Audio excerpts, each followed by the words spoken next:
তার নিজের ছেলে মেয়েকে নিজের প্রতিষ্ঠানে পড়ায় না। আমি যদি ক্লোজ সার্কিট ক্যামেরা প্রত্যেকটা স্কুলের প্রতিষ্ঠানে দিতে পারি, আপনার লাগে না। তারা বলছে যে স্যার শ্রেণীকক্ষে আমার যে স্যার আমাকে পড়ায় তিনি তো ঠিক মতো বাঁশি বাজাতে জানেন না, তার সুর তো আমাকে আকৃষ্ট করে না, আমি কেন কলেজে আসবো? আমি কলেজে এসে কি করবো?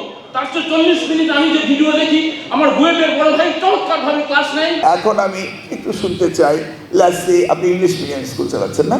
স্টুডেন্ট রান্না করছে না, কিছু কোনো একটা আইডিয়া ওদের ঢুকে গিয়েছে, পরীক্ষা দিলে জিপিএ 5 পাওয়া যাবে, এই ধরনের একটা আইডিয়া তাদের ভেতর ঢুকে গিয়েছে এবং এই আইডিয়া থেকে তারা বের হতে পারছে না, অথবা আমরা তাদেরকে বের করতে ব্যর্থ হচ্ছি। আমি ভাবলাম যে আমি যদি ক্লোজ সার্কিট ক্যামেরা প্রত্যেকটা স্কুলের প্রতিষ্ঠানে দিতে পারি, তাহলে টিচার স্টুডেন্ট রেসিপ্রোকাল কিনা, টিচার ক্লাস দিচ্ছে কিনা, স্টুডেন্ট তার সাথে রেসপন্স করছে কিনা, এইটা মনিটরিং করার জন্য আমার মোবাইল নিয়ে যথেষ্ট।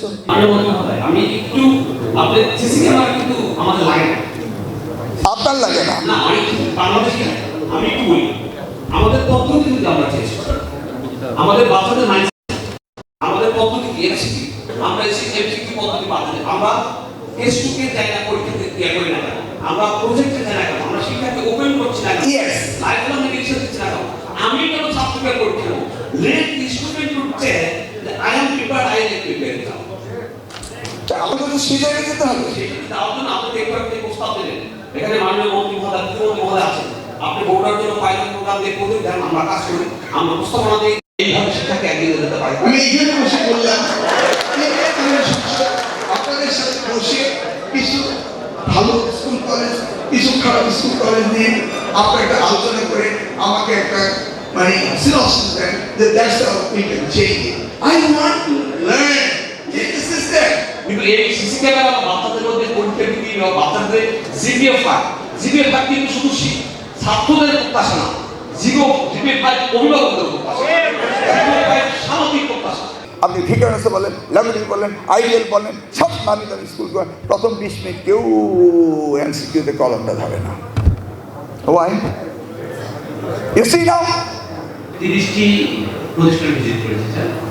প্রাক পরিদর্শন, আপনাদের নির্দেশন প্রাক পরিদর্শন করছি। পরীক্ষা কক্ষে যখন আমরা এসএসসি এবং এসএসসি বিগত পরীক্ষা করতে গিয়েছি স্যার, আমরা 30 মিনিট স্যার দাঁড়িয়ে চেক করেছি, ওই 30 মিনিট বাচ্চারা স্যার ফোনে করতে পারে। যদি স্যার একটা ব্লকে একজন সবার 30টি প্রশ্নের উত্তর দেয়, পুরো কক্ষ 30টা প্রশ্নের উত্তর দেয়। আই মাস্ট অ্যাড্রেস নাম্বার 1 কথা হচ্ছে যে আমি এই বিষয়টাকে প্রিভিলেজ দেব না। আমাকে যদি স্ক্র্যাচ থেকে আবার শুরু করতে হয়, আমি স্ক্র্যাচ থেকে শুরু করব, কারণ কোয়ালিটি এডুকেশন আমাদের ফিরিয়ে আনতে হবে, এইটার কোনো বিকল্প নাই। I am not gonna compromise with that. আপনি কি জানেন যে ক্লাস 10-এ থাকতে যেই রোল নাম্বার পড়েছে, ইন্টারমিডিয়েট সেই রোল নাম্বার পড়ে, যেই টিচারের আন্ডারে যারা পড়েছে সেই টিচারের গ্রুপ, সেইখানে সিটগুলো তারা কীভাবে আগের থেকে প্ল্যান ডিজাইন অনুযায়ী মিলিয়ে আনে। সকলে মিলে যখন শিক্ষা ব্যবস্থাকে ধ্বংস করতে চায়, তখন আমি আমার শিক্ষক ছাড়া আমার কোনো উপায় নাই। এই জন্য ঘুরে ঘুরে শিক্ষকদের সাথে বসছি। I must motivated first টিচারদেরকে।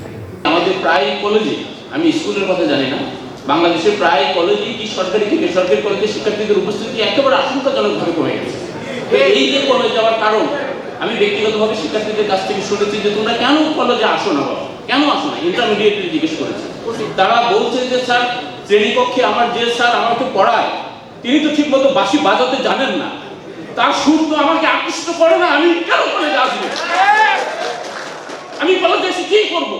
তার চেয়ে 40 মিনিট আমি যে ভিডিও দেখি আমার বুয়েটের বড় ভাই চমৎকার ভাবে ক্লাস নেয়, সেটা ফিজিক্সের ক্লাস হতে পারে, কেমিস্ট্রির হতে পারে, অথবা আমি অস্ট্রেলিয়ায় অথবা সিডনির কোনো একটা ইউনিভার্সিটি টিচারদের ক্লাস দেখি, আরে সেইটা দেখে আমি বাসায় থাকি।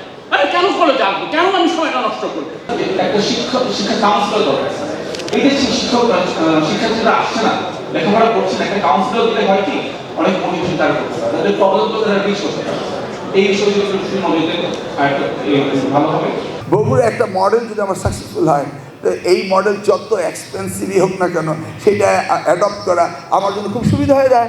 আলটিমেটলি তো আপনার সন্তানকে যেতে হবে ডিজিটালে, নাকি? আমি দয়া করে বিনয়ের সাথে শিক্ষকদের বলতে চাই, প্রথমে আপনাদেরকে অ্যাড্রেস করতে হবে। Please do your duty first. This is your children, this is your boys. এই যে আমাদের এখানে যদি আমি এখন 100 জন হেডমাস্টার দাঁড় করাই, 100 জন হেডমাস্টার দেখবেন তার নিজের ছেলে মেয়েকে নিজের প্রতিষ্ঠানে পড়ায় না। দেখি ঠিক, এবার বুঝুন, আপনার সন্তান আপনার প্রতিষ্ঠানে পড়ান না, আপনার তো কনফিডেন্ট নাই যে আপনার ছেলে মেয়ে এখানে ভালো করবে না, তার জন্য ভালো করবে কীভাবে বলুন আপনি? আমাকে মনে করি যে আমি সঠিকভাবে আমার মন্ত্রিত্ব পালন করতে পারছি না, আপনাকেও মনে করতে হবে আপনারটা সঠিকভাবে করতে পারছেন কিনা। আমি যদি সঠিকভাবে না পারফর্ম করতে পারি, I have the choice, I may resign or my prime minister will force me to resign, but what I could do with you, আপনি ছেড়ে দেবেন চাকরি? তাহলে লাস্ট প্রমিস আস যে আমরা যার যার ডিউটি আমরা করব। এই অল্প রিসোর্স দিয়ে এটা আমার দেশ, আগামীর বাংলাদেশ গড়তে হবে, যে প্রত্যয় নিয়ে মাননীয় প্রধানমন্ত্রী আমাদেরকে আশ্বস্ত করেছেন যে তিনি আমাদেরকে সম্পূর্ণ সাহায্য করবেন।